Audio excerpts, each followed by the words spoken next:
Merhabalar herkese, hoş geldiniz. Kıymetli misafirler, sizler de hoş geldiniz. Bugün doğaçlama bir yayın yapıyoruz aslında.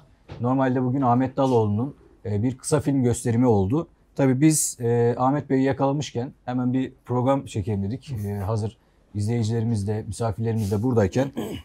Tabii Zülkarneyn, Hızır ve Ashab-ı Kehf'i konuşacağız burada. Zülkarneyn ve Hızır aynı mı? Aynı kişiyi mi temsil ediyor? Zamanda yolculuk mu yaptılar? Nelere müdahale ettiler ve bunları nasıl anlayabiliriz? Biraz işin bu kısmında tabii bir de Ashab-ı Kehf var. Yani bizim daha çok 7 uyurlar olarak bildiğimiz kişiler. Bunlar uykudalar mı hala uyandılar? Mesela benim en çok kafama takılan sorulardan birisi o. Bunların hepsini Ahmet Daloğlu ile konuşmaya çalışacağız. Yayını bir 40-45 dakika olarak planlıyoruz. Bunun dışında bir 20 dakika kadar da izleyici sorularına yer vermeye çalışacağız. Diyerek başlayalım. Hoş geldiniz hocam. Teşekkür ederim. Hoş bulduk. Evet. Şimdi Zülkarneyn'le başlıyorum. En çok böyle şaibe uyandıran, kim olduğuna dair birçok spekülasyon ortaya atılan ve ne iş yaptığına dair. Yani bu kişi bir insan mıdır, başka bir varlık mıdır? Ne iş yapar tam olarak, bu sizin anlattığınız sistem içerisinde nereye oturur? Bütün bunları anlamaya yönelik bazı sorularım olacak sizlere. Şununla başlayayım. Zülkarneyn'i nasıl anlayabiliriz? Evet. Şimdi ben bugün normalde bu konuları çok anlatan insan var yani. Serhat Hoca, Serhat Ahmet Tanrı zaten hepiniz bilirsiniz. Kitapları da var, çok güzel anlatır da baştan sona. Ben bugün başka bir penceresini anlatmaya çalışayım size. Daha henüz dünyada hiçbir insan yokken, hatta Anunnakiler bile yokken, hatta hiç kimse yokken Zülkarneyn'in bir müdahalesi oluyor. Zülkarneyn uzay ve zamanın içerisinde, yani bu uzay zaman dediğimiz evrenin içerisinde bütün gidişata müdahale eden çok ilginç bir karakter. Ve ne zaman nasıl müdahale ediyor biliyor musunuz? 14 milyon yıl önce Firik Vadisi'nde çok büyük araç izlerinin olduğu tespit edildi. 14 milyon yıl. Bu karbon testleriyle çalışmaları yapıldı, araştırıldı ve hatta yurt dışında bir sürü basın kuruluşuna şöyle bir haber geçti. 14 milyon yıl önce bir medeniyet dünyayı ziyaret etti mi diye. Ve çok enteresan, o 14 milyon yıl önce dünyayı ziyaret eden medeniyet Türkiye'ye geliyor. Firik Vadisi'ne. Yani vaat edilmiş topraklar mı, lanetli topraklar mı tartışması oradan biraz da herhalde türüyor. Evet ve Türkiye'ye geliyor, bir müdahale oluyor. Normalde 25 milyon yıl önce bizim atalarımız maymunlar dünyada. Ve tam ondan yani bizden tam 14 milyon yıl önce ilk hominidler ortaya çıkıyor. Çok ilginç. Yani 14 milyon yıl önce bir müdahale var. Dünyaya inen birileri var. Dediğim gibi daha Anunnaki'nin ağası yok. Yani Sirius'ta bile yok bu adamlar. Geliyor dünyaya bir müdahaleyle hominidler oluşuyor bir anda. Şimdi biz bir de bunları konuşurken 14 milyon yıl bize 14 milyon yıl. Zülkarneyn'i şimdi şu çerçeveye oturtun. Alın uzay zamanın o göreceli kavramına, yani zamanın göreceli kavramına gidin. Şimdi çok geriden geliyoruz. Bazı zaman dilimlerinde, bazı galaksideki yerlerde geçen zaman dilimiyle bizim galaksimizde, bizim dünyamızda, bizim bulunduğumuz yerde geçen zaman birbirinden farklı. Biz daha yeni yeni zamanın ne olduğunu, kuantumun ne olduğunu, kuantum dolanıklığının ne olduğunu, evrendeki en büyük bilgi transfer şeyinin ışık hızı olduğunu zannederken kuantum parçacıklarının milyonlarca ışık yılı birbirinden uzakta olmasına rağmen anlık birbirleriyle iletişim kurduğunu yeni yeni çözdük. Ve 14 milyon yıl önce bu müdahaleyle beraber dünyada hominidlerin ortaya çıkması bizden tam 450 bin yıl önce Anunnakilerin dünyaya geldiğinde Homo erectus'ları daha erken bulmasına sebebiyet veriyor. Ve sanki Anunnakiler gelip yeryüzünde bu müdahaleleri yaparlarken kendilerine bir elçi geliyor. Bu tufan hadisesi falan meydana gelecek. Daha gelmemiş. Bununla ilgili bazı operasyonlarla ilgili bunlar çalışmalar yapıyorlar. Bu kısımlar uzun, buraları geçiyorum. Bir elçi geliyor bunlara. Diyor ki ben işte Sirius'tan geliyorum. Anu'nun elçisiyim. Şöyle şöyle şeyler yapın. Bunu yapın, bunu yapın diye yönlendirmeleri var. Hatta Enki'ye Nuh'u kurtarması için yapılacak olan geminin bütün teferruatıyla ayrıntılarını rüyasında göstertiyor. Göstermekle de kalmıyor. Enki rüyasından uyandığında o geminin nasıl yapılacağıyla ilgili bütün doneleri, bütün çizimleri, bütün en ince ayrıntısına kadar maketini önünde görüyor. Ve insanlık kurtuluyor. İşte Anunnakiler geliyor, önce insanı yaratıyorlar, tufan oluyor, insanlık kurtuluyor. Şu anda da yaşadığımız bütün hadiselere baktığımızda aslında bunların hepsinin başlangıcının o 14 milyon yıl önceki hadiseye gittiğini görüyoruz. 14 milyon yıl önceki hadiseye gidiyor. Bir de gelip Anunnakilere bazı olaylarla ilgili müdahale eden Gauzu diye bir karakter var. İşte o Gauzu aslında Zülkarneyn'dir. Tabii farklı medeniyetlerde Hızır'ın farklı isimleri olduğu gibi Zülkarneyn'in de o zaman yine farklı isimleri var. Tabii. Bu arada ikisi aynı mı tartışması da var ya. O yani Zülkarneyn ve Hızır aynı kişi mi aslında? Yani ya aynı Buna kişidir ilgili ya da düşünüyorsun. aynı misyonun içerisindeki, şimdi zaman yolcusu olduğu için zaten aynısı olabilir. Yani farklı zaman dilimlerinde bambaşka görünmüştür. Ama biz bugün mesela Zülkarneyn'in başka bir boyutunu görüyoruz. Neyi anlamaya çalışıyoruz? Daha insanın adı anılmazken, değil mi? Kur'an'da öyle ayetler var. Hiçbir şey yokken bir medeniyet geliyor ve müdahale ediyor. Şimdi o medeniyetin bakışından dünya zamanına bakacağız. Mesela Kur'an'da şey der, 50 bin yıllık bir zaman diliminde melekler bir yere yükseliyorlar, değil mi? Oradan dünya zamanına baktığımızda 100 yıl yaşayan bir insan onlar için 3 saniye yaşamış oluyor. Muhammed Peygamber'den bugüne geçen 14 asır, bize göre 14 asır geçti diyoruz, değil mi? O taraftan, o zaman diliminden buraya baktığımızda geçen süre 40 dakika. Yani zamanın göreceliği. Evet. Anladım. İşte Zülkarneyn öyle bir yerden konumlanıyor ki, öyle bir Lego'nun parçalarını birleştirmeye çalışıyor ki, öyle bir sistem inşa etmeye çalışıyor ki, öyle büyük bir resim var ki, bizim henüz o resmin ne olduğunu tam olarak anlamlandıramadığımız, hominidleri meydana getirmekten, Anunnakilerin bir dünyaya gelmesine, insana müdahale etmelerine, tufanı meydana gelmesine, ondan sonraki hadiselere, ki Anunnakiler de bunu kendi arasında tartışıyorlar. Hayırdır ya? Biz buraya geldik, bu insanlara müdahale ettik, bunu yapıyoruz. Bunlar kader mi, kısmet mi, doğru mu yapıyoruz, yanlış mı yapıyoruz gibi büyük bir tartışma var aralarında. Ama Gauzu'nun onlara da müdahale ettiğini görüyoruz. O nedenle demek ki biz Zülkarneyn meselesini çok başka bir yerden değerlendirmemiz gerekiyor. Kaldı ki Zülkarneyn'in isminin açılımı çok önemlidir. Zü, Karn ve Eyn diye 3'e bölünmüş bir isim var orada. Şimdi zü, zi sahip olmak demek. Eyn 2 demek, ikili. Yani birbirini takip eden, birbirine benzer ve birbirinin arkasından gelen şeyler için Kur'an-ı Kerim eyn takısını, ebeveyn, bak anne babadır o, değil mi? Sakaleyn, cinler ve insanlar için Kur'an-ı Kerim sakaleyn tabirini kullanır. Eyn takısı geldi mi bileceğiz ki ikili bir sistem var. Birbirine benzer, birbirini takip eden ama birbirinin zıttı sistemler içindir.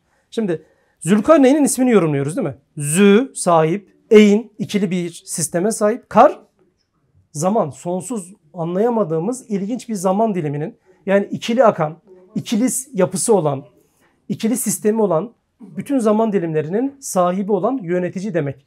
Burada çift boynuzlu olarak diye de çeviriler Çevriliyor. var ya. Yani o klasik teolojik çeviri. Teolojik çeviri öyle. Karn, o da neden? Hep çift boynuzlu görünmüş. Ona öykünenler de işte İskender çift boynuzlu şeyi kullanmış. Anunnakilerin içerisinde bile görürüz. Yani mesela Enlil çift boynuz kullanır. Onlar da ona öykünmüşler. İnsanların içerisindeki önemli imparatorluklar da baktığımızda Zülkarneyn'e bir öykünme görürüz biz. Peki Zülkarneyn'i nereye oturtacağız biz? Kur'an-ı Kerim'de o yüzden biz diye tabir edilen kavramlara baktığımızda tek bir biz sistemini görmüyorum ben. Anunnakiler, yani meleği âlâ izlediğimiz, kendilerine biz diyorlar yaptığı faaliyetlere. Biz şöyle yaptık, biz böyle yaptık, biz insanı böyle yarattık, insanı şöyle şekillendirdik diye anlatıyorlar ya. Bir de onların üstünde başka bir biz sistemi var. Zülkarneyn ve ekibinin tabi olduğu biz sistemi. Yani bu aslında Meleği Ala'nın da Üstünde. üstünde olan bir ikinci bir sistem daha var. Aynen. Niye? Neden anlıyoruz bunu? Dediğim gibi bir 14 milyon yıl önce gelip yaptıkları müdahaleler. 2 Anunnakilere bile. Ya Anunnakiler biz ne diyoruz? Muhteşem teknolojileri var, muazzam medeniyetleri var. Bizden 450 bin yıl önce bu adamlar gök sandallarıyla, uzay araçlarıyla gelmişler dünyaya. Hem dünyanın üzerinde büyük bir medeniyet kurmuşlar. Ve bu kurdukları medeniyete de dünyayı bir bilgisayar sistemi haline getirerek kurmuşlar. Bütün zikguratlarını, uzay araçlarını konumlandıracak, birbirleriyle iletişim sağlayabilecek ve dünyada bir medeniyet, bir enerji sistemi, bir büyük teknolojik enerji altyapısı oluşturacak şekilde kurmuşlar. Bu adamlara bile müdahale eden birisi var. Ve kim olduklarını bilmiyor. Onlar da anlamıyorlar. Allah Allah geldi bize böyle ama şeyler. farkındalar. Yani Tabii. İşte o farkındalık onlara zaten biz de diyorlar demek ki bir kadiri mutlak sistemi var. Bir kadiri mutlak yaratıcı var. Ve Anunnakiler belli bir noktadan sonra tanrısallıklarının yanlış anlaşılmasına müsaade etmemek için insanlar açısından kadiri mutlak yaratıcıyı anlatmaya başlıyorlar. ama hep yanlış anlaşılmış. Çünkü insanoğlu hep gördüğü bir şeylere böyle tapma meyilinde. Yani bugün de Evet. yaşıyoruz ya, işte görüyoruz. Herkesin bir altın buzağısı var. Doğru. Herkesin bir kendi oluşturduğu tanrısı var. Tabii burada şey çok ilginç. Benim aklıma hep o yüzden o hikaye gelir. Musa ve altın buzağı hikayesi. Ya daha önceki yayında da konuştuk ya. Adam 40 gün gidiyor ya. 40 gün gidiyor ve insanlar hemen bir şeye tapma ihtiyacı hissedip hemen oradan bir Samiri diye birisi çıkıyor, işte bir altın buzağı yapıyor, ona tapmaya başlıyorlar. Aracı ediniyorlar. Doğru. Yani aslında o bize hep yanlış anlatılır. Hani o cahiliye döneminde Araplar putlara tapıyor. Hayır ya, putlar falan olay değil. Onlar için o putlar bir aracı aslında. Onlar da Tanrı'ya inanıyor. Ama o putların aracılığıyla o Tanrı'ya ulaşabileceklerine inanıyorlar. Böyle acayip bir şey var. İnsanoğlunun fıtratında tapma eğilimi var yani. Var. Ya şöyle mesela bunlar çok arketip meseleler. Yani bu adamlar durup dururken nasıl puta tapabilir? Nasıl ineğe tapabilir, değil mi? Bu çok tuhaf geliyor. Öyle değil işte. O dönemdeki insanları böyle bir şey gibi görmemek lazım. Yani onların da önemli bir medeniyeti var. Önemli açılımlar yapmışlar filan. Tanrılarıyla beraber yaşadıkları için literal anlamda kullanıyorum bunu. Çünkü Anunnakilerle bir dönem insanlar beraber yaşamışlar. Anunnakiler de bölgelere ayırdığı için bulundukları yerleri, her bölgenin yöneticisine de Rab denildiği için bizim Rab kavramımız oradan gelir. Ama daha sonra Anunnakiler yavaş yavaş insanlardan geriye çekilmeye başlıyorlar. Ama bu anlatıla geldiği için de Anunnakileri görmemeye başlıyorlar. Bunun ilk örneğini de İsrailoğullarında görüyoruz biz. Diğer bütün medeniyetlerin tanrılarını görüyorlarken İsrailoğullarının tanrısı görünmeyen bir tanrı. Ve onlar için çok zor. Görünmeyen bir tanrıya inanıyor olma meselesi çok zor bir kült onlar için. O nedenle işte bu putperestlik akım başlıyor aslında. Puta tapmıyor adam. Anunnakisine tapıyor. Anunnakisini şekillendirilmiş. Onun sembolünü biliyor. Yapısını biliyor. Ne olduğunu biliyor. Anlatılanları biliyor. Onları şekillendirdiği için onları tapmaya başlamışlar. Farklı medeniyetlerde de isimleri değişiyor ama özelliklerine bakıyoruz hep aynı. Zülkarneyn meselesine tekrar dönecek olursak, şimdi orada benim kafama takılan sorulardan birisi. Zülkarneyn gelip müdahale ediyor dediniz. Hatta 14 milyon yıl önce müdahale ettiğini düşünüyorum dediniz. Öyle bir iddia ortaya attınız. O zaman şunu soralım. Neden bir müdahaleye ihtiyaç var? Neden böyle tarihin belli dönemlerinde görüyoruz, işte bir patern var orada. Yani Nuh tufanında da aynı şekilde bir müdahale izi görüyoruz. İşte sizin bahsettiğinizde de daha farklı dönemlerde de böyle müdahaleler, buna niye ihtiyaç var? Şimdi o yüzden galakside sadece biz dünya üzerinden meseleleri okuyacak olursak çok yanlış yaparız. Hani bu gündelik siyaseti böyle yorumlayan insanlar vardır. Üst resmi anlatmaya çalışırlar ya. Şimdi bizim medeniyetimiz açısından baktığımızda üst resim dünya değildir. Dünya o üst resmin küçücük parçalarından bir tanesidir. Galaksinin içerisinde yaşanmakta olan savaş, dünyadaki yansıması böyle milyonda, milyarda, trilyonda, katrilyonda biridir. Biz galaksinin içerisinde böyle büyük bir savaşın olduğunu Kur'an-ı Kerim'deki izlerden görebiliyoruz. Nereden görüyoruz? Allah'a dair anlatımlara baktığımız zaman, hani bugün biraz daha üste çıkıyoruz. Şu an dünya üzerinden çıktık. Bir kere Zülkarneyn'in müdahalelerini biz bugüne kadar ne görüyorduk? İşte güneşin doğduğu yere gitti, güneşin battığı yere gitti, dünya üzerinde fitne çıkaran Yecüc Mecüc vardı. Onlara müdahale etti diye biliyorduk. Ama daha insanlığın zaten oluşabilmesi için çok çok eskilerden müdahale ettiğini cebimize koyduk. Anunnakilere bile müdahale ettiğini cebimize koyduk. Şimdi nereye çıkacağız? Galakside çok büyük bir savaş yaşanıyor. Kur'an'da da nereden görüyoruz bunu? Allah'ın tahtına istiva ettiği anlatılır. Şimdi istiva etmek meselesi çok tartışılmış İslam alimlerinin içerisinde. Bu adamlar, ya eski İslam alimleri bazı şeyleri tartışmışlar ama yazamamışlar. Çekinmişler. İstiva etmek oturmak demektir. Yani tahtında oturmak demektir ama ikinci ve daha önemli bir anlamı vardır. Hatta oturmaktan da öncüldür bu arada. Bir yerde istila edilmiş gücü devralmak demektir. O zaman uzay zamanın içerisinde Allah kavramının anlatıldığı Kur'an-ı Kerim'deki ayetlere baktığımızda bir şekilde bu uzay zamanda istila etmiş istilacılardan bir savaş neticesinde o uzay zamanın hakimiyetini alıp tahtına istiva etmesi bütün uzay zamanın yöneticisi haline gelmek demek. Zülkarneyn de bu Allah'ın krallığının sisteminin içerisindeki biz, yani meleği âlâ Anunnakilerde yukarıdaki en üstteki sistem, uzay zaman açısından söylüyorum, Allah'ın krallığı ve Allah'ın krallığının sisteminin içerisinde zaman boyutunda da yaşanan bir savaş var. O zaman boyutunda yaşanan savaş galaksinin her yerine yayılmış durumda. İstilacı grupla diğer grup arasındaki büyük teknoloji var bunlarda. Bizdeki gibi düşünmeyin, yani muazzam bir teknolojiden bahsediyoruz. Allah sistemi gökyüzünde adaletli bir sistem ortaya koymaya çalışıyor. Buna gökyüzünde Tanrı'nın krallığı deniyor. Yani mülkü semavatu vel ard denilen şey, bütün gökyüzünde, bütün uzay zamanın her yerinde kurulmaya çalışılmış olan adaletli krallık sisteminin yeryüzünde, yani dünya denilen gezegende de kurulabilmesiyle ilgili bir savaştır bu. Ya hep o zaman yine olay şuraya çıkıyor. İyiler ve kötüler. Evet. Hayır ve şer. Ondan sonra işte şerliler ve işte rahmaniler falan gibi. Hep Doğru. bir ikilik sistemi. Yani zıttıyla muteber deriz ya. Bu mücadelenin aslında bizim bildiğimizin ötesinde, meleği ala sisteminin de ötesinde, daha yukarıda da Tabii. bir müdahalelerle şey yapılıyor. Bir de aklıma şu geldi.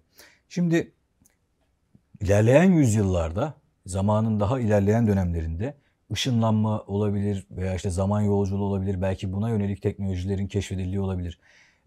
Böyle baktığımda aklıma şu geliyor. Hani bazı fantastik filmlerde vardır ya, zaman polisleri. Evet. Ya arkadaş diyorsun, tamam, bundan belki 1000 yıl sonra zaman yolculuğu keşfedildi. Bunun teknolojisi bulundu. Fakat onların buraya gelmesine ya da daha az gelmesine sebep olacak, bunu engelleyecek bir şeylerin de olması lazım bu sistemin içerisinde. Çok tehlikeli. Yani zaman denilen, ya bir kere zamanın ne olduğunu kimse daha çözemedi. Biz sadece şu an teorik bazı çalışmalar yapıyoruz. Agustinus diyor ki, yani zamanın ne olduğunu bana sormazsanız ne olduğunu biliyorum ama sorduğunuzda cevap veremiyorum diyor. Ve Tanrı iyi anlayabilmemizin tek yolunun zaman olduğunu düşünür. İlk defa bu işi felsefik temele oturtan da odur. Şimdi Zülkarneyn'in o, hani az önce ne dedik? İki zamanın sahibi dedik ya. Şu an aslında şu uzay zamanı şöyle anlamamız lazım. Uzay zamanı normalde Big Bang'te küçücük bir noktayken, değil mi? Yani sıfır hacim, sonsuz yoğunlukta bir noktayken evren açılmaya başladı. O evren açılırken iç içe iki tane alem açılıyor. İç içe açılmış iki alem var. Birisi nötrino alemi, öbürü anti nötrino alemi. Birisi, yani yine zıttıyla. Evet. Birisi pozitif dünya diyelim, öbürü negatif dünya diyelim. Daha doğrusu uzay zaman diyelim. İşte Zülkarneyn aslında bu iki alemin zamanının sahibi. Biz nötrino alemini gözlemleyemiyoruz. Nötrino alemi bu tarafı gözlemleyebiliyor. Hatta Kur'an'da Hicr suresinde dünyanın gölgesi bir gezegenden bahsedilir. Yani dünya ne diyordu? Ayeti şu an hatırlayamadım ama Hicr 14-15'te olması lazım. Gölge dünya der. Yani dünyanın birebir aynen bizim yaşadığımız dünyanın birebir gölgesinin olduğunu ve orada karinlerimizin yaşadığını söyler. Karin bizim ikizimiz demek. İkizimiz. Yani bizim gibi yaşayan onun etkileri bize, bizim etkilerimiz ona gidiyor bu arada. Yani Ahmet Bey'den bir tane daha orada mı var? Var aynen. Ama aynen negatif hali mi? Negatif ya da pozitif değil. O seni etkiliyor, sen onu etkiliyorsun. Yani sen negatifleştiğinde o da negatifleşmeye başlıyor. Bunu paralel evren gibi mi anlamalıyız yoksa daha başka bir şey mi? Şimdi bu paralel evrenlerle ilgili birkaç teori var. Bunlardan bir tanesi şeyi düşünelim. Bir baklava tepsisini düşünelim. Baklava tepsisinde nasıl her bir dilimi bir uzay zaman gibi düşünürsek, onların her birinin birbirinden farklı olduğu uzay zaman gibi bambaşka uzay zamanların olduğu bir anlatım var. Bununla ilgili şu an teorik olarak ispatlanmış şeyler var. İkincisi de bizim gibi birebir bizim aynen bütün uzay zamanımızın birebir aynısı bir uzay zamanının olduğu anlatılıyor. Çünkü milyarlarca sonsuz paralel evren meydana gelebilir. Bir ekmeğin dilimlenmiş hali gibi. Bir ekmek 52 dilime ayırdıysak bu 52 dilimi milyarlarca kere çevirirsek yine birden 52'ye sıralarız. Sorun yok. Sonsuz kombinasyonun içerisinde. O yüzden bizim gibi aynen birebir bizim gibi yaşayan bizim ikizlerimizin olduğu bir karin sisteminin Kur'an'da biz anlatıldığını net görüyoruz. Bu da çok iyi. Yani paralel evrenler anlatımında da bunu görüyoruz. Bunun niye olduğuyla ilgili işte biz o büyük resmin hala çok küçük bir yerindeyiz. Yani biz şu an işte ancak biz de daha meleği aladan çıkamadık değil mi Ahmet Bey? Ben o yüzden şeyden çıkmak istiyorum. Mesela Zülkarneyn'i anlatırken biz şu an şunu anlatabilirdik değil mi hemen? İşte güneşin doğduğu yere gitti, bir kavim gördü. Güneşin battığı yere gitti. Bir kara deliğin içerisine batıyordu. Bunları zaten biliyorsunuz. Yani bu kesim onu okumuştur, biliyordur. Ben bugün bir tık daha üst bir resme çıkmaya çalışıyorum. Yani o da şudur. Uzay zamanın içerisinde bir krallık var. Bu krallığın ismi Allah'ın krallığı. O kadir-i mutlak da değil. Belki de bu bir sürü paralel evrenler dediğimiz her birinin de bir yöneticisi olması lazım bu anlatımlara göre. Biz zaten kadir-i mutlakın ne olduğuyla ilgili bir yorum yapamayız. Ne olmadığı ile ilgili bir yorum yapıyoruz. Ne olmadığı da olabileceği bütün ihtimallerin haricinde bir ihtimal oldu. Bu kadar. Ve onu tahayyül edemiyoruz. Edemiyoruz. Yani burada sanırım işte insan beyninde bir kısıt noktaya giriyor, devreye giriyor. Tabii Zülkarneyn meselesine tekrar dönmek istiyorum. Şimdi burada biraz önce dediniz ya, ona öykünerek İşte çift başlı boynuzla şeyler, miğferler vesaireler kullanmış. Şöyle bir açılım da olabilir mi? Mesela tarihin belli dönemlerinde Zülkarneyn geldi ve orada bazı kişilikler olarak kaldı. Atıyorum, örnek veriyorum. İskender olarak, işte bir dönem İskender olarak görev yaptı. Bir dönem Oğuz Kağan olarak görev yaptı. Zaten ona izafe edilen şeyler onlardır. Böyle bir şey de olabilir mi? Yoksa onlar ondan haber alıp sadece ona öykünüp mü böyle bir şey yapmışlardır? Tarih kitaplarının içerisine girmiş böyle karakterler var. Mesela İşte bunlardan onun için en merak ettim. önemlilerinden bir tanesi Melkisedek'tir. Evet. Yani Tevrat'ın direkt göbeğine girmiştir. Melkisedek hatta İbrahim'i kutsar, İbrahim ona vergi verir. Yani bir peygamberi kutsayan ve ondan vergi alan bir O çok acayip. karakterden bahsediyoruz. Tarihin her kesiminde biz bütün tarih kitaplarını açıp okusak bazı ilginç olaylar görürüz, bazı ilginç karakterler görürüz. Tamamı Zülkarneyn'dir aslında. Zaman yolcusu olduğu için de her zaman dilimine gidebilme potansiyeli de olduğu için, çünkü ona verilen şey bir Mekken'le verilmiş. Okuduğunuz zaman göreceksiniz. İki, her şeye ulaştıran bir sebep verilmiş. Burada kullanılan kelimeler çok önemli. Mekken'le ne demek? Mekken'le şu demek. Yusuf peygamber Mısır'ı yönetirken Firavun ona Mekken'le veriyor. Ne demek? Benim adıma bütün kararları alabilirsin. Bütün icraatları yaparsın ama ben olamazsın. Yani Firavun olamazsın. Ama her şeyi yapabilirsin. Seni sorgulamam. İstediğini cezalandır, istediğini mükafatlandır, istediğine ver, istediğine verme. Benim adıma bütün icraatları yapma yetkisini sana verdim demektir Mekken'le. Zülkarneyn'e o BIS sisteminin, yani daha Anunnakilerin Meleği Ala'nın üstündeki sistemin vermiş olduğu yetki bu. Uzay ve zamanın içerisindeki bütün her şeye, bütün zaman dilimlerine müdahale edebilirsin. Bundan dolayı seni sorgulamayız, yargılayamayız. Hatta sen bir kavmi yargılarsan, cezalandırırsan biz de aynen öyle müdahale edeceğiz. Birini mükafatlandırırsan biz de aynen öyle davranacağız. Yani mükemmel bir yetki. Hiçbir peygamberde olmayan, hiçbir kimsede olmayan bir yetki. Hatta şey diyor ya Kur'an ayetinde, Zülkarneyn kıssası anlatılırken, o bölgenin halkı işte sana vergi verelim, işte sana tabi olalım vesaire gibi teklif. Hayır diyor, yani Allah'ın bana verdiği sizin vereceğinizden çok daha hayırlı. Tabii. Çünkü ya zamana müdahale etme mesela. Zamanın ne olduğu da belli değil. Yani zaman şöyle duran bir şey, bunun içerisinde mi akıyor? Bir nehir mi? Bir okyanus mu? Bir varlık mı? Zaman dairevi mi ilerliyor? Düz bir hat şeklinde mi gidiyor? Bunlar daha tam bildiğimiz şeyler değil ama yine Kur'an'daki anlatımlara baktığımız zaman Kur'an'ın ifadesi zamanla ilgili olan geçen meselelerde hep dairevi bir hat çizer. Yani demek ki zaman dairevi ilerliyor. Bu dairevi ilerleyen hattın mesela böyle ilerliyorsa burasından burasına geçiş, burasından burasına geçiş, burasından burasına geçiş var. O da ne? İşte bu solucan deliği dediğimiz deliklerden bindiği araç her neyse sebep deniyor ona. 3 yolculuğuna başlarken de bir sebebe tabi oldu ve gitti der. Bir sebebe tabi oldu ve gitti der. Bir sebebe tabi oldu ve gitti der. Sebeple seyahat ediyor. Hızır'la ilgili anlatıma baktığımız zaman. Evet, orada da çünkü Hızır'ın da müdahale ettiğini görüyoruz. Evet. Yani daha doğrusu Hızır'ın ismi direkt geçmiyor ama Hızır'a ithaf edilen ayetlerdeki işte o Musa ile çıktığı yolculuk, işte bir çocuğu öldürmesi. Herkesin sessiz olmasını bekliyoruz. Vesaire. Ona göre başlayacağız. Bunu da baktığımızda Zülkarneyn'le aynı işi yapıyor Tamam. gibi bir görüntü var. Var. Şimdi mesela oradaki ifade de çok önemli. Zülkarneyn bir sebebe binip gidiyor. Her ayet başlarken öyle başlıyor. Güneşin doğduğu yere gidecek, sebeple başladı değil mi? Hızır'daki bütün 3 ayette de, yani 3 yolculukta da bir kelimeyle başlar. Fentalaka. Şimdi talak ne demek? Boşanma demek. Şimdi boşanmak demek iki tane insan beraberken ayrılması Abi, ve onlardan hazırsak gelecek başlıyorum. kaderin bitmesi demek değil mi? Hızır diyor ki yani ben birazdan seninle bir yolculuğa başlayacağım. Ama Arkadaşlar, şu anki yaptığınız zaman her dilimimizle yayında ilgili bir çıkacak. boşanma yaşıyoruz. Yani artık o zaman dilimi konuşma bitti. olursa, yani Yeni bir video zaman yayınlanmayacak. yaratacağız. Ona göre Kadersel sessiz boyutta olursak yeni bir çıkıyorum. zaman dilimi yaratacağız. Artık o zaman dilimi klasik algınla bakarsan anlayamazsın ve Başlıyorum çözemezsin. abi 3, Nitekim 2, çözemiyordu 1. Musa değil mi? Yani her birinde soruyor niye Kayıttayız böyle abi, yaptın, niye istediğiniz böyle zaman yaptın, niye böyle başlayabilirsin. yaptın.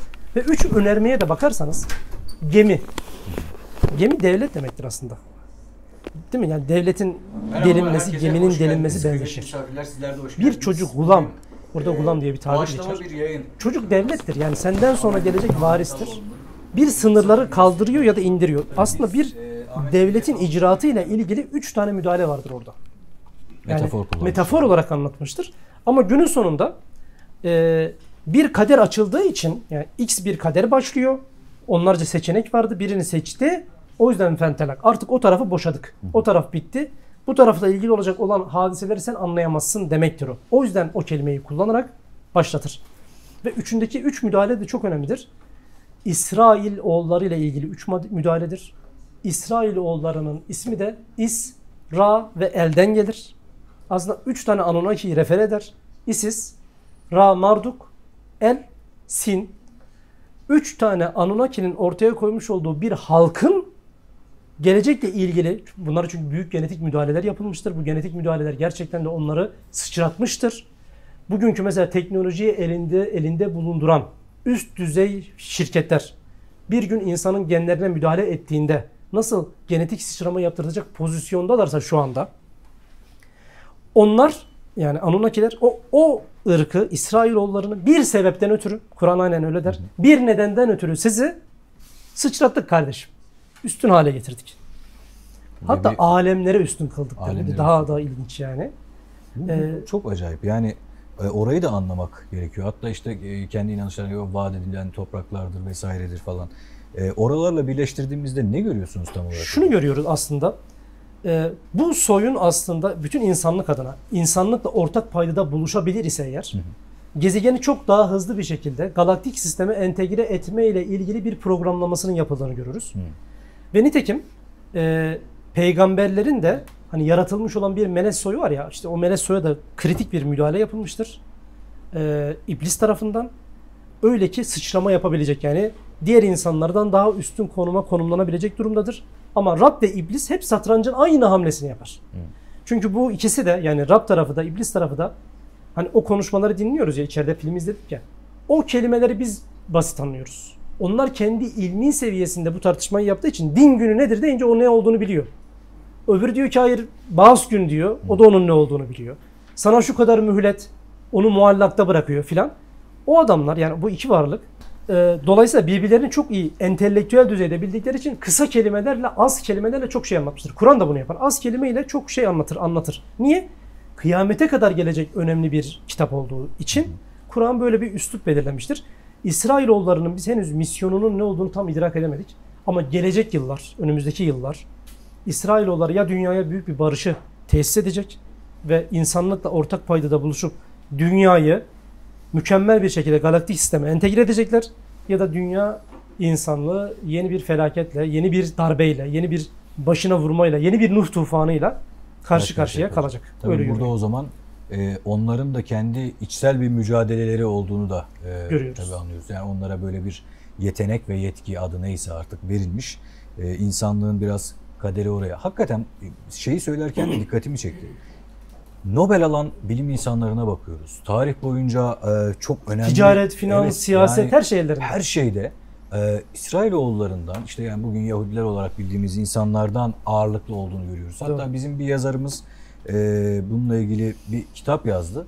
Ben daha önce ya bu kadar abartılı mı acaba? Hakikaten bu kadar onların elinde mi diye, komplo teorisi mi acaba diye düşünürdüm. Ama hayır, sayısal olarak senelerce istatistiksel çalışmasını yapmış.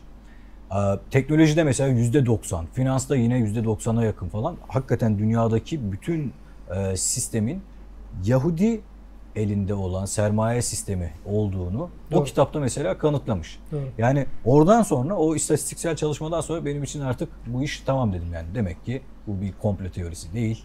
Net bir şekilde ortaya koyulmuş oldu. Bu da ilginç o yüzden. Ya burada şimdi iki tane kavram gelişti.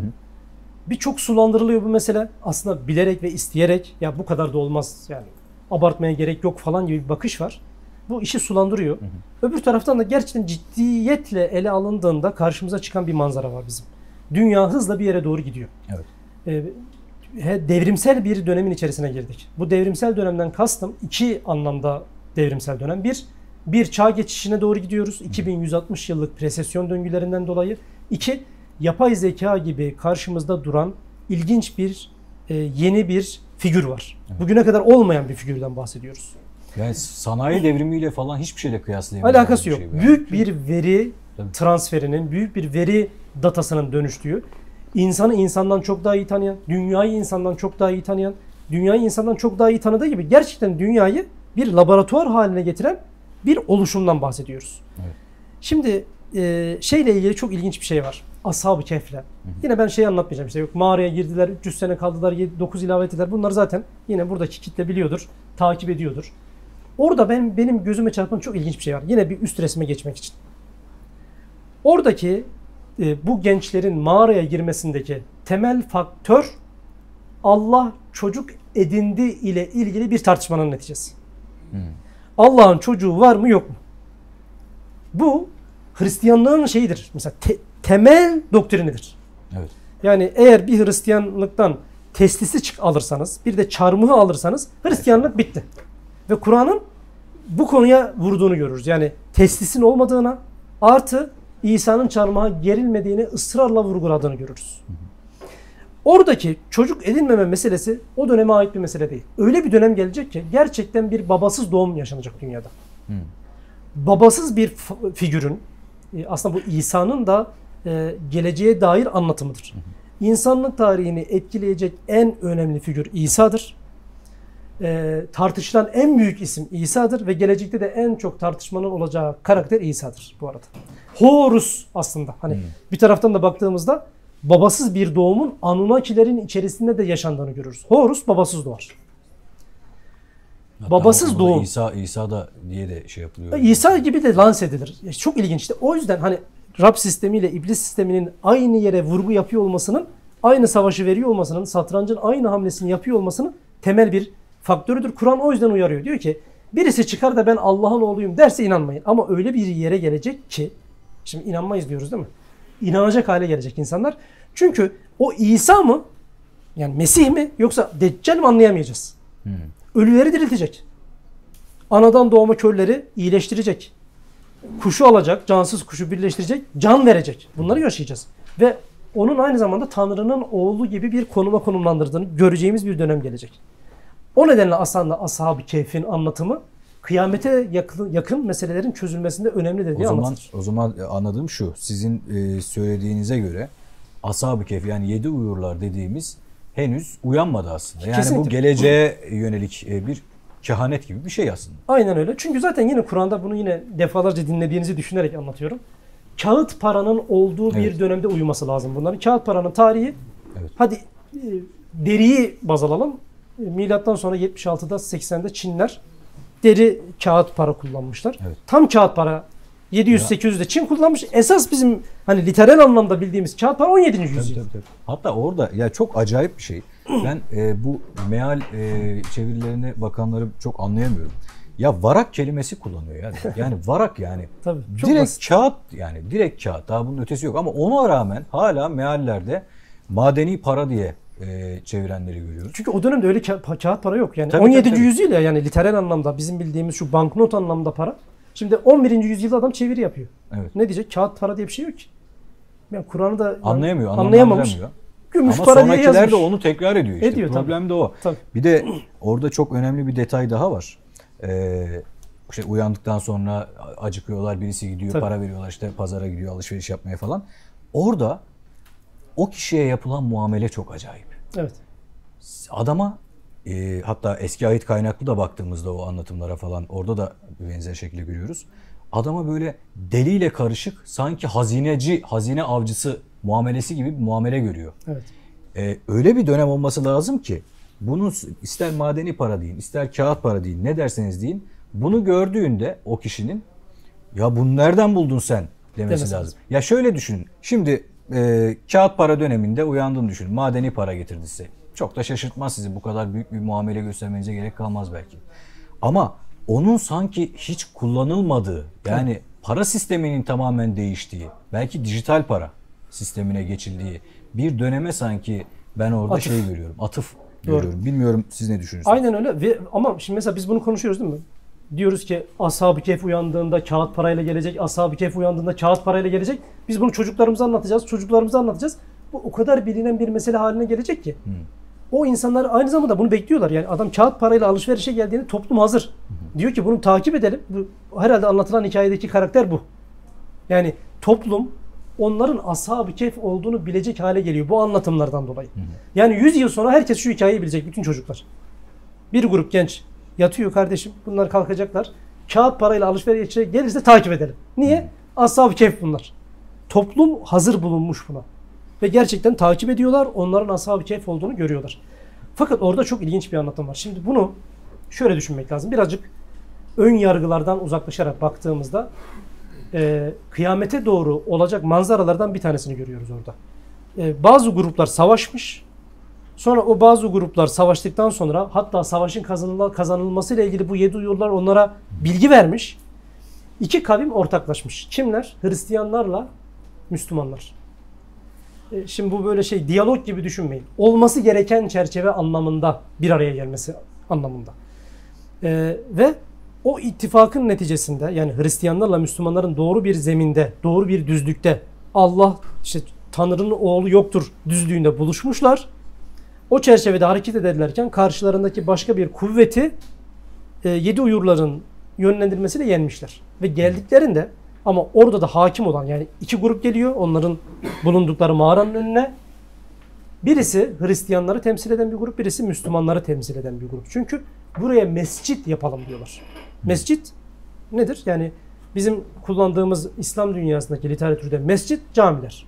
Mesela başka ayetlerde Kur'an'da görürüz. Havralarda, şurada, burada giderler, Hristiyanlar şöyle yapar, Yahudiler böyle yapar diye anlatılır. İbadethanenin sanki biraz da genel adı gibi.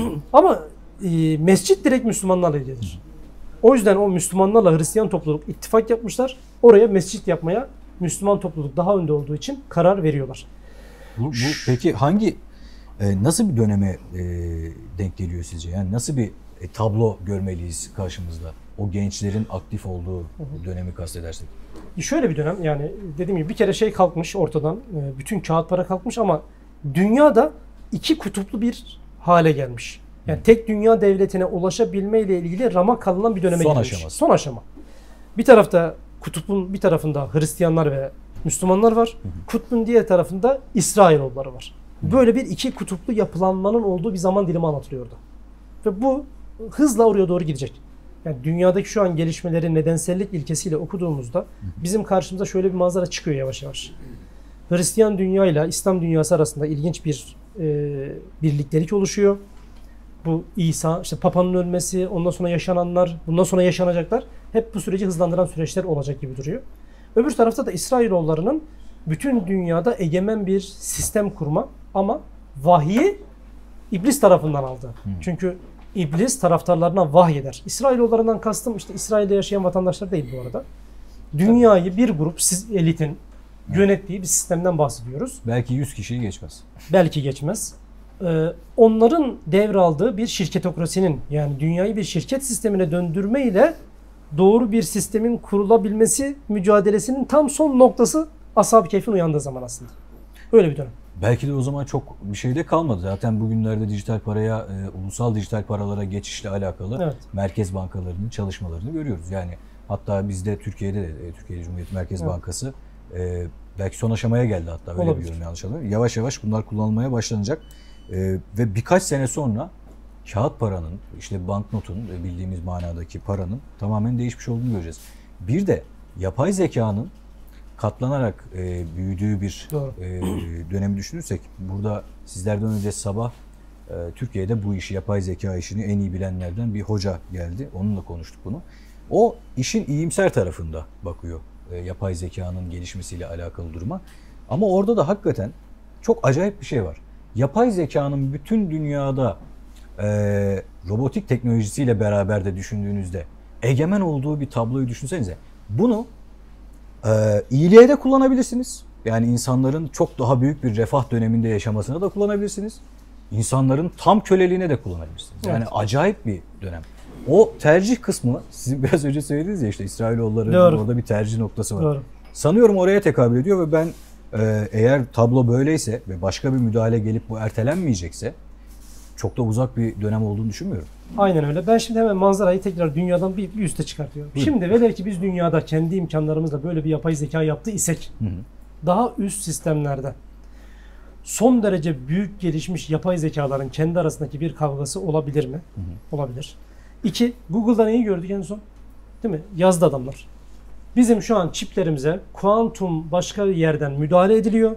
Evet. Bir işlem yapacağımıza 1000 işlem yapıyoruz ve bunu biz kontrol edemiyoruz diyor. Gerçi sonra telaşla bir yalanlama şeyine girdiler ama artık söz ağzından çıktı. Gitti artık o iş. O zaman demek istediğim yani yapay zeka, biz hep dünya üzerinden bakarsak yine söylüyorum. Yani sadece Orta Doğu üzerinden bakarsak dünyayı okuyamayız. Sadece Avrupa Birliği üzerinden bakarsak, sadece Trump üzerinden bakarsak okuyamayız ya.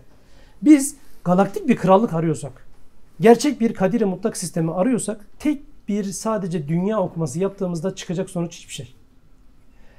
Ama velev ki biz ipuçlarını görüyorsak, ya bizim yaptığımız yapay zeka bile şu an istese bütün borsaları manipüle edip bütün borsadaki hisseleri satın alıp dünyanın en zengini haline gelebilecek durumda yapay zeka. Belki de gelmiştir. Evet. Belki de geldi yani. Bütün ulaşımı şu anda manipüle ediyor olabilir. Uçakları düşürebilir, uçakları kaldırabilir, kaldırtmayabilir. Ya her şeyimizi bıraktık. Elektrikleri kesebilir. Tabii. 2 tane çocuk işte Yandex'ten denize düşmüşler. Niye yani denize düştünüz? Vallahi işte Yandex öyle gösteriyordu. Biz de öyle gittik demiş çocuk yani. O kadar bıraktık yani. Hani Yandex bize ne gösteriyorsa o. Üste çıktığımızda bu yapay zekaları kontrol eden daha büyük gelişmiş yapay zekalar olduğunu görürüz. Tanrı'nın krallığının olduğu, yani Allah sisteminin krallığıyla onun mücadele ettiği kötücül güçlerin yapay zekalarının üstelik bir de zamansal boyutlarla mücadelesinin olduğunu görüyoruz. Yani daha evrensel, daha egzopolitik, daha galaksiler arası bir bakış açısına ihtiyacımız olduğunu düşünüyorum. Yani dünya insanı olmaktan da çıkmak lazım. Yani uzay insanı haline gelmemiz lazım acilen. Ama dünya dünyanlarındır diyoruz. Onu da Anu söyler biliyor musunuz? Yani Anu geliyor Enki ve Enlil'e diyor ki kardeşim yeter yani. Bu Yeter. Dünyayı dünyalılara dünya bırakın. insanların olsun. Dünya dünyalılarındır diyor. Ya koca evrene sığmadılar. Bir bizimle şey içine gider. Tabii işin espri tarafı ama çok ilginç. Biraz önce anlattıklarınızdan sonra aklıma geldi. Bir dizi var, yabancı bir dizi. Bunu sadece biz tartışmıyoruz. Dünyanın farklı bölgelerinde bir şeyleri anlamlandırmaya çalışan insanların da, bir şeyleri anlamaya çalışan insanların da tartıştığını görüyoruz. Bunu çeşitli dizilerde de yansımalarını görüyoruz. Filmlerde de, çeşitli kitaplarda da. Hatta YouTube'a girin. Bu anlattığımız konuların benzerlerini anlatan yabancıları göreceksiniz. Kendi bakış açılarıyla belki ama yine konular aynı yere çıkıyor aslında. Ve bir dizi izlemiştim seneler önce, Person of Interest. Şimdi bu dizide devlet bir yapay zeka ürettiriyor ve bu yapay zekayı ürettirme sebebi işte terör eylemlerine karşı önceden bu yapay zekanın bunları tespit etmesi ve onların da müdahale etmesine yol açılması. Fakat bu yapay zekayı üreten kişi bir arka kapı dediğimiz, backdoor dediğimiz bir şey açmış. Kendisine ordinary people dediğimiz o sıradan insanların sıradan günahlarına yönelik de bir öngörüde bulunması için onları topluyor. Aslında temel nokta o değil. Temel nokta daha sonra ortaya çıkıyor. Bir yapay zeka daha varmış. Çok iyi. Ve bu yapay zekayı da Çinliler ele geçirmeye çalışıyor ama o yapay zeka Çinliler ele geçiriyor aslında. Onları kullanıyor kendi taşeronu olarak. Bir yapay zeka ABD'nin güya devlet kontrolünde, bir yapay zeka da Çin tarafında. Şimdi bugünkü yapay zeka tartışmalarına bakın. ABD ve Çin arasında yapay zeka tartışması çıktı. Daha da üst perdede bu sefer olay şuraya dönüşüyor. Bu arada ikinci yapay zekanın adı, yani kötücül olarak verilen yapay zekanın adı Samaritan. Samiriler.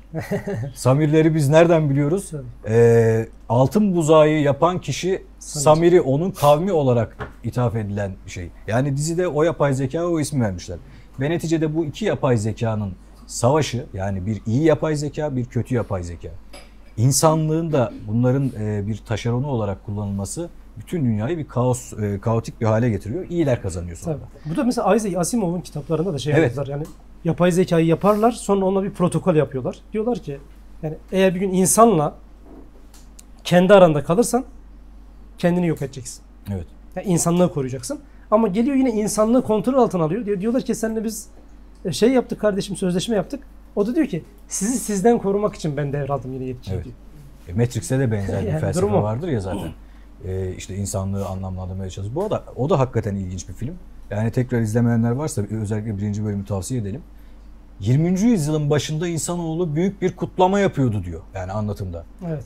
Yapay zekanın başlangıcı. Doğru. Ve ardından işte bir savaş başlıyor. Yapay zeka onları kontrol etmeye çalışıyor. Ve güneşi biz kararttık diyor. Doğru. Bakın bugün tartışılan şeylerden Güneşi birisi kararttık. İngiltere güneşi karartmaya çalışıyor. Niye? Küresel ısınmaymış, işte iklim bilmem nesiymiş, şuymuş buymuş.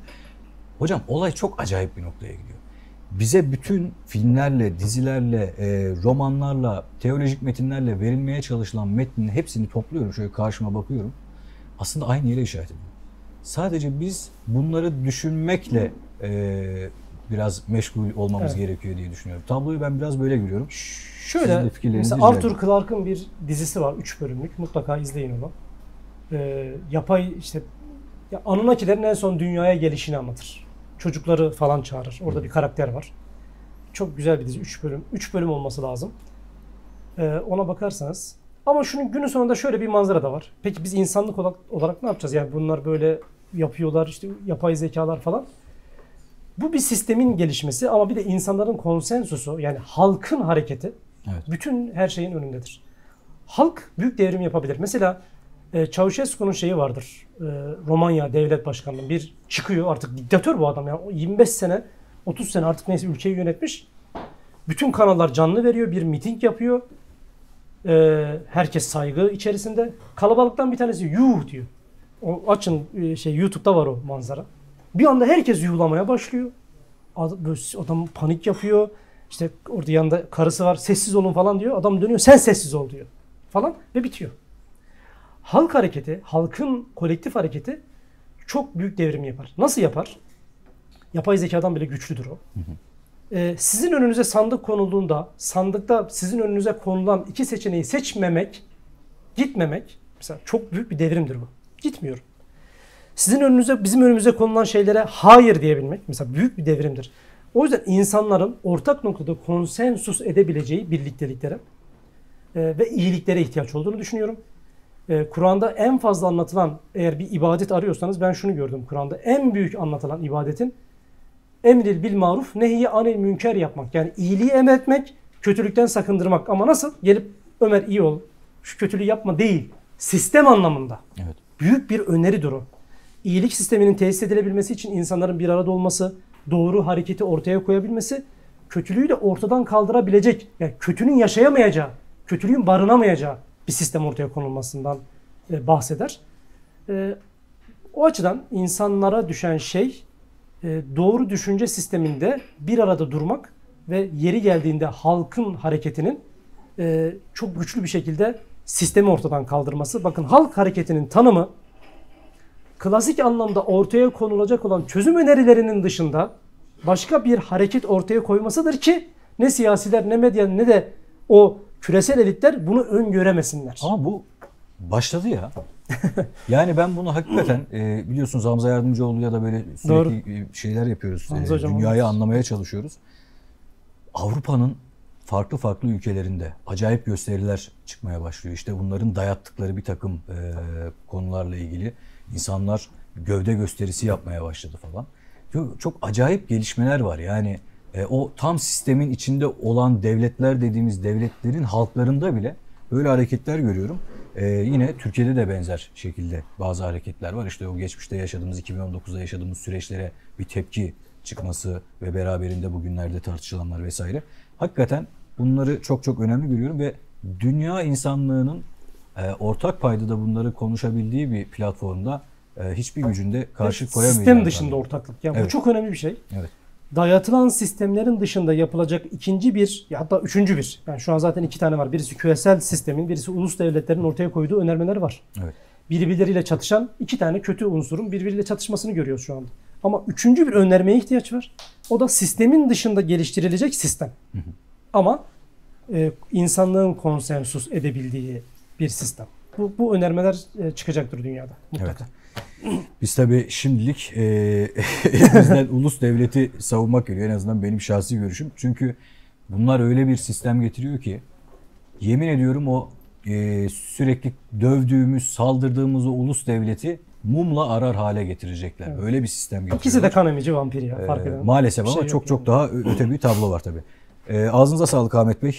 Teşekkür ederiz. Soracaklarım en azından kısmen süremiz dahil. Ya belki Zülkarneyn işte Hızır ve Ashab-ı Kehf'e o klasik bakışın dışında daha üst bir pencereden baktık ama evet, benim de hakikaten çok da fark etmediğim birçok noktaya değindiniz. Tekrardan ağzınıza sağlık. Teşekkür edeyim.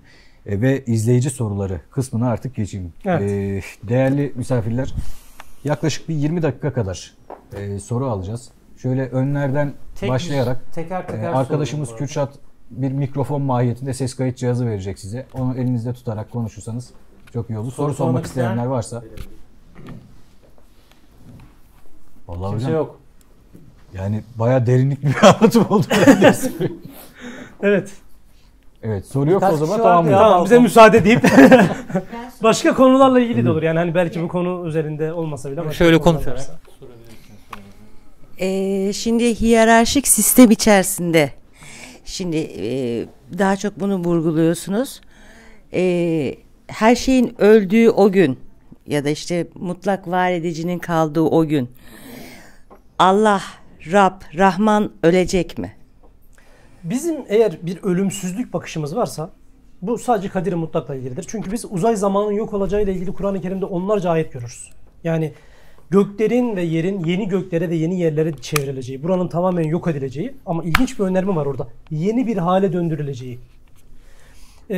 Ve fakat yine baktığımızda tek bir ölümsüz bir varlık arıyor isek eğer, o da kadir-i mutlak yaratıcıdır. Diğer her şey zaten olumsaldır. Yani olumsal ne demek? Bir zorunlu varlıklar vardır, bir zorunlu varlık vardır, bir de mümkün dairede yaratılmış olan varlıklar vardır. Zorunlu varlık hep kalıcı.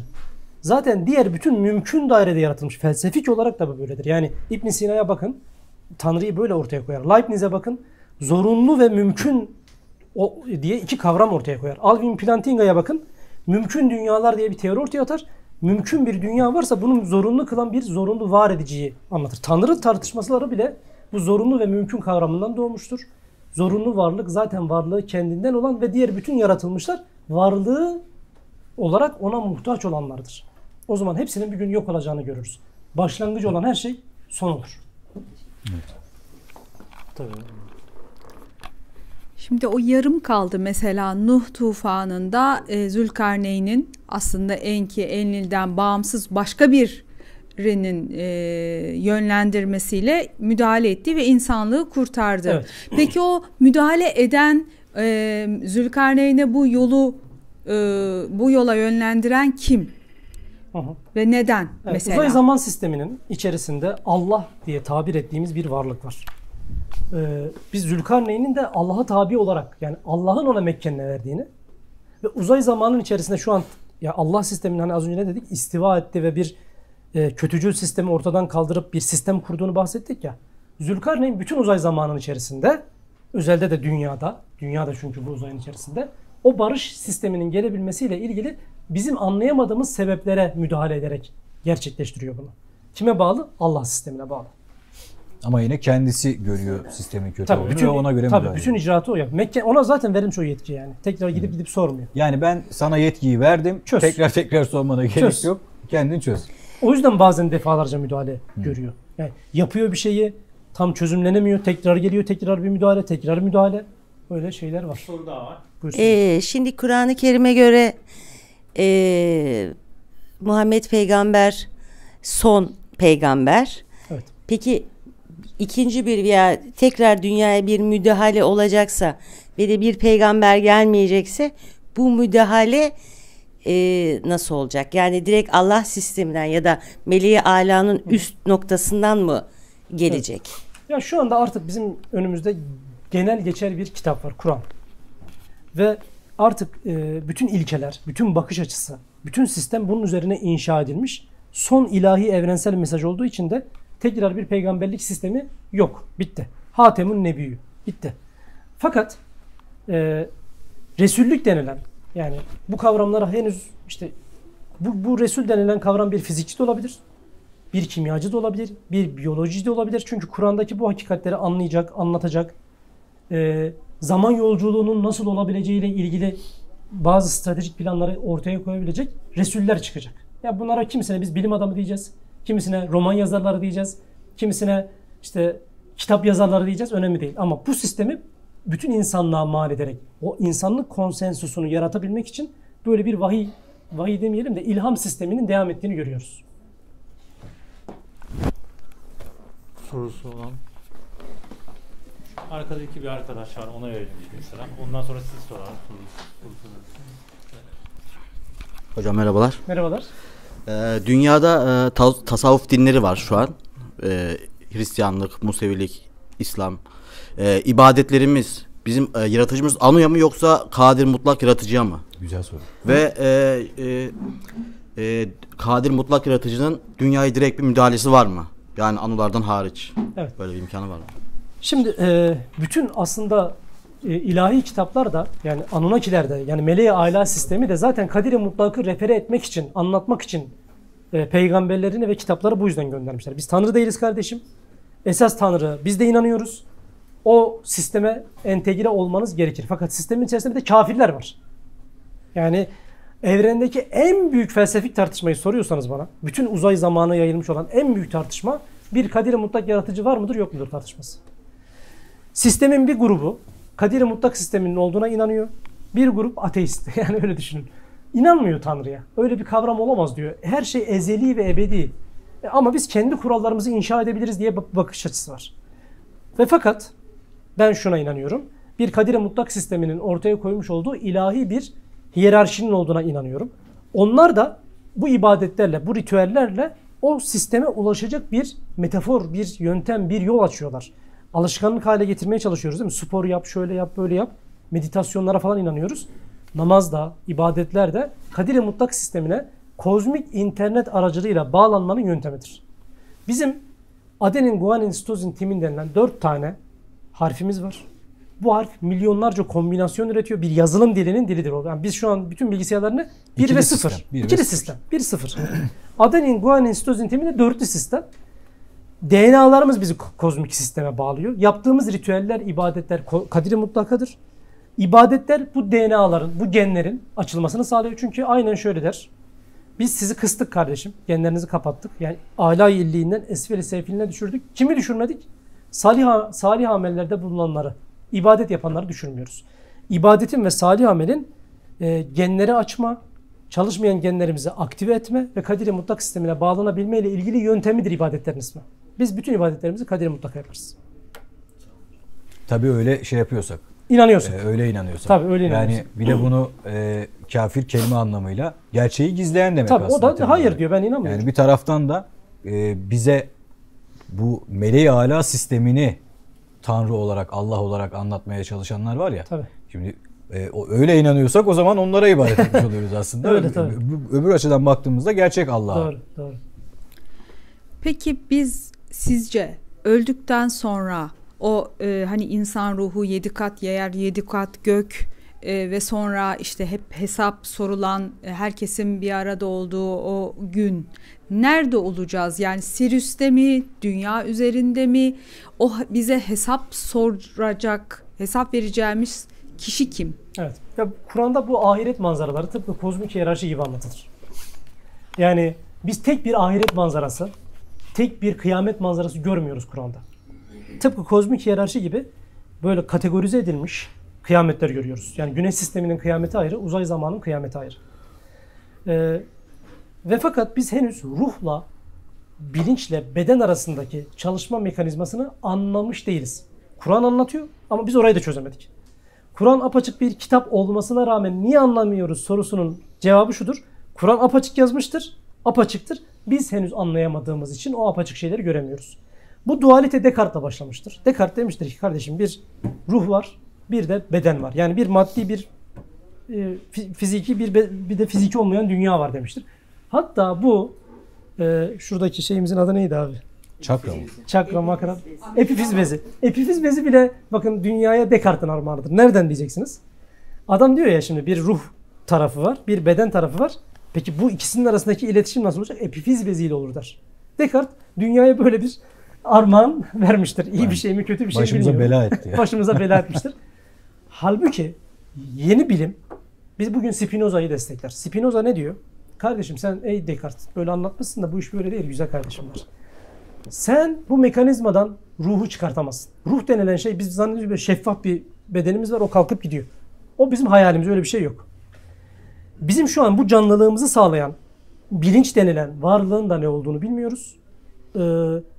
Bu zihnin, bu bilincin transferinin ne olduğunu da bilmiyoruz. Ama Spinoza'ya göre beden olmadan o bilincin olabilme ihtimali yok. O yüzden bu ikisi iç içe geçmiş birbirinin farklı yüzleri olan iki şeyler. Ahiret manzarasına dönüp bakın. Bizi uykumuzdan kim uyandırdı? Evet. Nasıl uyanacak bir insan? Uykudan uyandığınızda sabah nasıl kalkıyorsunuz? Bilinciniz açık, bedeniniz var. O zaman Kur'an uykuyu, ölümü ve ahireti birbirine benzetiyorsa bizim şunu görmemiz lazım. Spinoza haklıymış dememiz lazım. Bugünkü bilimin geldiği noktayla doğru bir paralelliktir bu. Çok 350 yıl önce yaşamış bizden bu adam. Ve o dualite kalkıyor. Yani ruh ve beden, işte fiziki beden, bilinç. bu ikisinin birbirinden ayrılmadığı, beraber olduğu bir kavram görüyoruz. Bilincin tanımı nedir biliyor musunuz? Bilinç uyanık olma halidir. Mesela uyuyan bir adam bilinçli değildir. Bayılan birisi bilinçli değildir. Rüya gören birisi uykuda olmasına rağmen bilinçlidir. Bilincin birinci adımı budur. İkinci adımı deneyimlemektir. Yani tadarsın, görürsün, dokunursun. Bilincin ikinci adımı budur. Deneyimlemek. Üçüncü adımı nedir?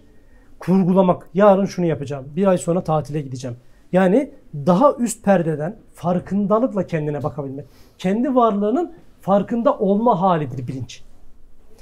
İşte öz bilinçle bilinç de birbirinden farklı şeyler. Bugün işte zihin felsefecileriyle nörologlar ortak bir yere gelmeye çalışıyorlar.